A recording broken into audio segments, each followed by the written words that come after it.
Kagabi nga ay nagka-time ako mamalengke ng maramihan ko marites. Kaya ayan, pagka-uwi ko nga ay ayusin ko na nga rin ito. Wala nga akong nabiling isda kasi kakatapos lang naman namin mag-isda at 2 araw din namin yun inulam. Bumili nga rin po ako dyan ng bawang, isang balot na 50 pesos na nga rin po iyan. Kaya ayan, nirefill ko na nga po sa lagayan ng mga condiments. May sibuyas pa naman kasi kaya hindi na nga muna ako bumili. Then itong patatas ay 50 pesos din. Hindi ko nga lang din napansin na may sira na pala yung mga patatas doon sa ilalim. Nilinis ko na muna yung mga pinaglapagan ng karne kanina. Ganda rin talaga ito gamitin ko marites kasi hindi mo lang nga kailangang hawak-hawakan yung basahan at itatapat mo lang yan sa gripo. Unahin ko lang ng paghuhugas itong mga gulay.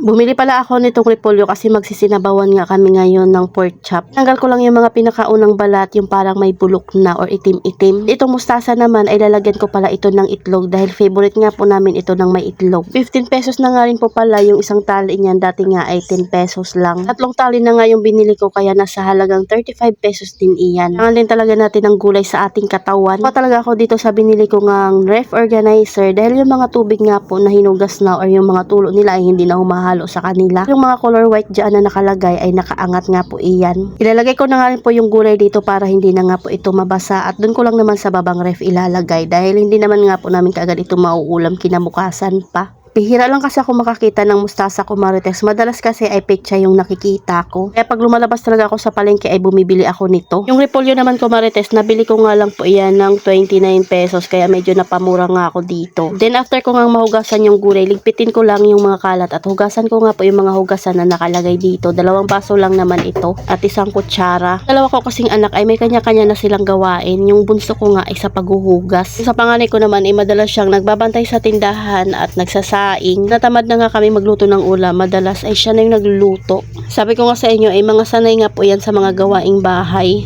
Next ay dito naman nga po tayo sa ating mga karne. Pero naalala ko nga mayroon pala akong biniling langgunisa at saka yung parang dila-dila. Yun nga po yung uunahin ko munang paghugas. Yung bili ko naman nga po dito sa langgunisa ay 100 pesos. Pero bago ko nga po gamitin yung gunting ay hinugasan ko na muna ng maayos dahil ginagamit ko nga rin po ito sa tindahan. Ang ganda lang din talaga nitong gunting na to dahil matalas pa din. Nung binili ko nga ito ko marites ay may set na nga po itong kutsilyo pati na nga rin po nung lagayan niya. Maliban na nga sa matibay siya ay maganda rin talaga dahil nakaset na nga po iyan. Siyempre at 2 beses ko nga po ito hugasan para naman nga po ay malinis talaga. Pwede ka rin namin ito iulam ng mga tanghalian kasi minsan ay mainit talagang lumabas lalo na kapag tanghaling tapat. Kaya madalas pag tanghali ang ulam namin itlog or di kaya dilata, mga noodles. Sa gabi nga po kami nag-uulam ng mga masasarap o yung tipong kailangan mong pag-effortan sa pagluluto. Ito namang binili ko ng tawag nga namin dyan ay dila-dila ay nasa 70 plus lang iyan. Isang buo na nga po iyan tapos pinahiwa ko lang. Pero 2 beses din natin yan hugasan. Ito lang talaga yung nakakatuwa pag sarili mong linya yung tubig mo. Dahil single household lang naman kami gumagamit nito kumarites, kaya naman naka-minimum na nga po kami niyan. Then next naman nga po ay itong beef. Kaunti lang ito kumarites kasi medyo mahal nga po ito. 2 beses ko rin niyang huhugasan. Ako pala bumibili ng mga karne kumarites, doon nga ako bumibili sa frozen. Ay ilang beses na rin talaga ako bumili ng hindi frozen na karne, kaya lang may lasa nga po talaga at sayang din talaga yung mga ingredients na ginagamit mo kung maitatapon mo lang. Then next naman nga po ito yung parang bandang paanga po na parte sa baboy. Wala yung ginagamit ko pag nagluluto ako ng munggo. Nasabay ko siya sa pagpapakulo ng munggo.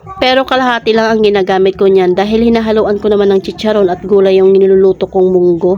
So ayan, hindi pala ako nagmamarinate ng mga baboy ko marites hanggat hindi ko ginagamit kasi hindi ko pa naman alam kung anong ang luto ang gagawin ko dyan. Hindi ko na matandaan kung magkanong halaga ang bili ko nito. Once na rin kasi talaga na hindi nga ako nakakapamili ng mga panglagay sa ref. Kaya naisipan ko na nga na bumili. Siguro aabot din sa amin ito ng 1 linggo ko marites kasi naman hindi naman yan namin itagi isang lutuan lang. Syempre at pupunta rin naman kami sa palengke para nga po bumili ng mga uulamin na iba. Kagaya nga po ng isda pati nga po ng gulay. Kaya tuwang-tuwa talaga ako nung magkaroon ako ng ganitong lagayan ko marites kasi nga ang ganda niyang gamitin sa ref. Dati akala ko ang ganitong organizer ay napakamahal at kayang-kaya lang pala ng ating budget. At dahil transparent na nga iyan, makikita mo na nga kaagad sa loob kung ano nga po yung nakalagay doon sa kanyang Tupperware. At dahil hindi na nga humahalo dyan yung pinakatulo ng ating mga karne, kaya madilis lang din siyang i-drain. Kaya kahit nga po mag-frozen iyan ay hindi na nga po hahalo dyan yung pinakatulo niya. Jowa talaga ang madalas na gumagawa nito kumarites pero busy nga po sila magmasilya doon sa taas. So diba at ang gandang tingnan tingnan ko Marites. Next naman nga po ay hugasan ko rin itong lababo namin pati na rin yung gunting. Sabunan ko lang yan ng maayos para naman nga po hindi nga po matira dyan yung pinakalangsa. Dalas ay binubuhusan ko rin pala ito ng mainit na tubig para yung mga taba-taba nga po dyan ay matunaw at hindi nga magbara sa aming lababo. So ayun lang muna ko Marites. Salamat sa panonood. Follow for more. God bless us at sana i-share nyo na nga rin po itong aking video.